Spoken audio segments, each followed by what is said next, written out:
Welcome here from the jungle. Here is... Hey guys, I'm Mitchell.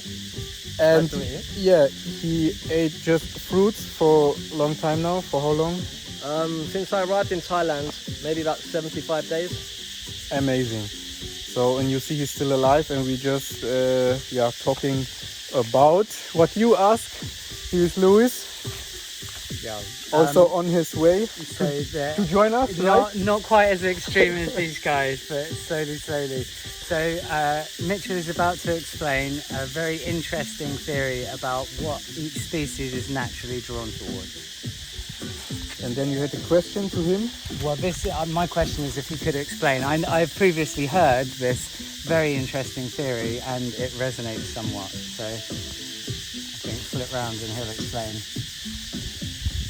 So then explain what he asked. Okay, so the concept basically goes around, if you think of every species on our planet, it has a thriving species diet, which it doesn't just survive on, it thrives on, it flourishes on. And it usually consists of 2 or 3 ingredients, 2 or 3 animals that it will thrive its whole life on and give its gut and digestive system the simplicity of breaking down along its life. And just its biology, in the way that it bioassimilates and breaks down that particular product to get the optimum amount of light and electricity from it. But when we try and think, what should a human being naturally be eating? There's so much information flying around, so many different schools of thought and practice that often contradict themselves, that we need to take as many steps back from ingrained culture as we can and really say, what does a human being in a natural environment feel like, and what would you be drawn to? Like for example, here if you see, we have mango trees, coconut, banana. You feel like, yes, you just want to eat it, and you grab it, you eat it, and it's delicious. If you see an animal, you would never have in mind to catch him, to kill him. You cannot even bite it and just enjoy it. You cannot, because you're not a lion, imagine. If you were made to eat animals, you would see an animal running past, be it a rabbit, an antelope, and your natural reaction would be to want to chase this animal, jump on it, sink your teeth into its neck, and start siphoning out blood and enjoy it. Or you'd see roadkill on the side of the road, and you'd naturally think, I want to go and eat that. I want to jump my teeth into it. You don't get that. When I see this mango there, I want. The reason you see meat and you feel hungry is because you have ingrained cultural memory where you see a rabbit and you're thinking, on a stew with garlic and potatoes in a pot. And with that memory ingrained, I'm now attracted to it. Only because we know this. Yeah, absolutely. And someone told us this and we got used to it. You think of a natural state, no animal is naturally going to draw you to it and enjoy the process of ripping it apart and sucking blood and tissue out of its corpse. You then look at vegetables and grains. Even if I look at a grain, a piece of grass, wheat, I have to then produce and process and do a whole series of events to it. A piece of broccoli sticking out the ground, not really. Potatoes going under, you've got to cook them, the starch content. You walk past a mango tree, as you said, or a raspberry bush, every sense indication draws you to it. Your mouth starts watering. As children, I think we're naturally drawn especially to fruit. When you fast long time. Now when I think about it, it's like, this juice, this taste. And it's, you think of children, they're naturally drawn to fruits. The whole candy industry sells them sugar and, but in the form of strawberry, cherries, oranges, apples, but processed artificial sugar. But they teach them then that sugary attraction is bad for you. You should have boring, bland food, which is good for you. So you're trained to believe that eating brown rice and broccoli and these boring foods and porridge and oatmeal is good for me. I'll treat myself to some tasty, juicy, fruity, sugary something, and it's a cheat meal at the time. Whereas you think of every animal, a cow runs out the stable, it looks at grass and its mouth is watering. It wants to eat that grass. Every biological marker is telling them to eat that grass. The only place we get that in a pure natural environment is with a fruit tree.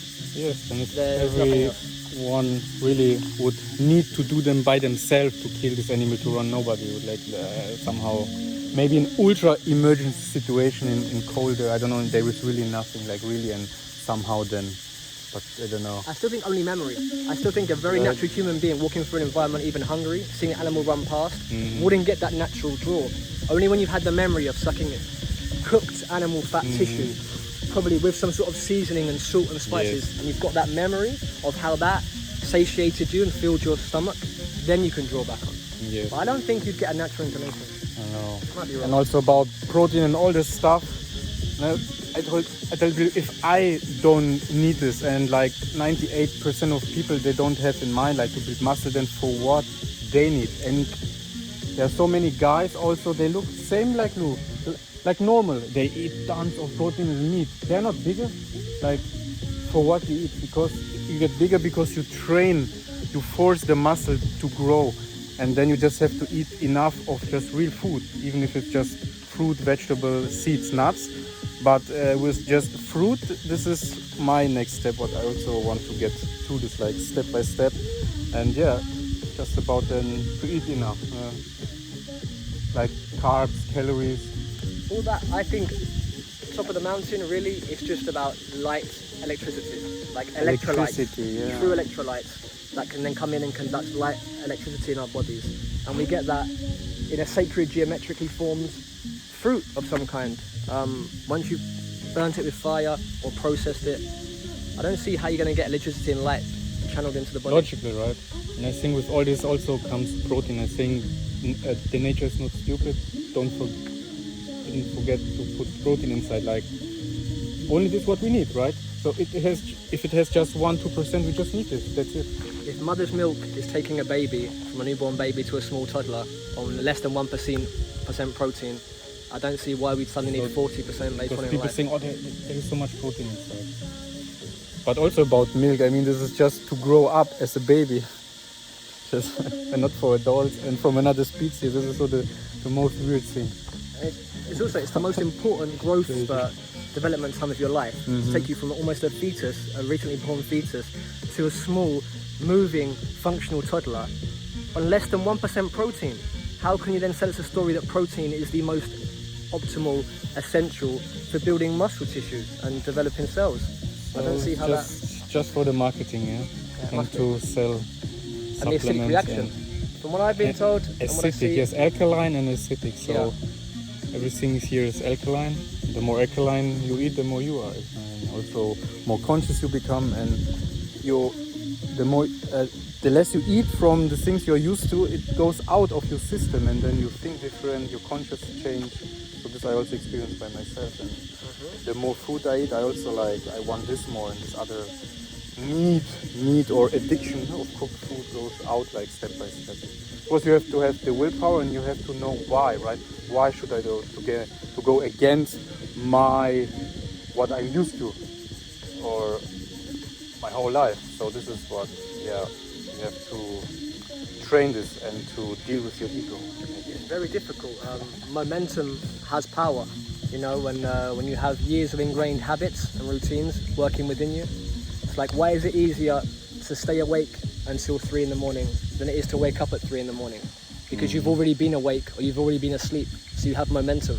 When you have years of ingrained habits momenting you forward, to stop that, go behind, push that pattern, and then redirection it is a lot easier said than done. Yes, and of course, if people they have more problems with their body, they are more open to it. Oh, I don't know, okay, maybe. But this is sad because the most people, they need something to. Let them know they need something to happen to change. Whatever you've been doing has led you to this point, which you're not happy with, a place of suffering. Therefore, you must have been doing something wrong. So you finally start picking up a flashlight and checking out the situation. So latest, if you feel, I don't know, pain there, just ask and research. And if you found to this video, you can ask me, us, or just follow. And if you want to go deeper, also with me, also give consultings. And thank you for your knowledge.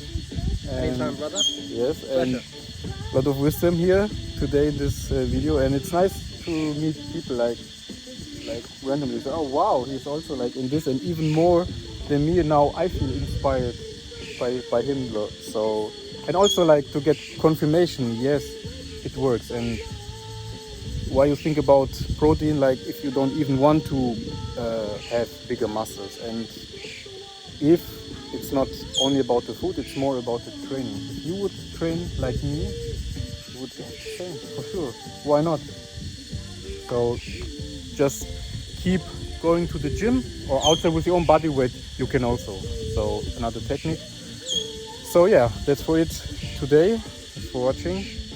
Have a nice day, and we enjoy here paradise. Have a great one, guys. With the really best food, environment and energy. See you next time. Stay effective.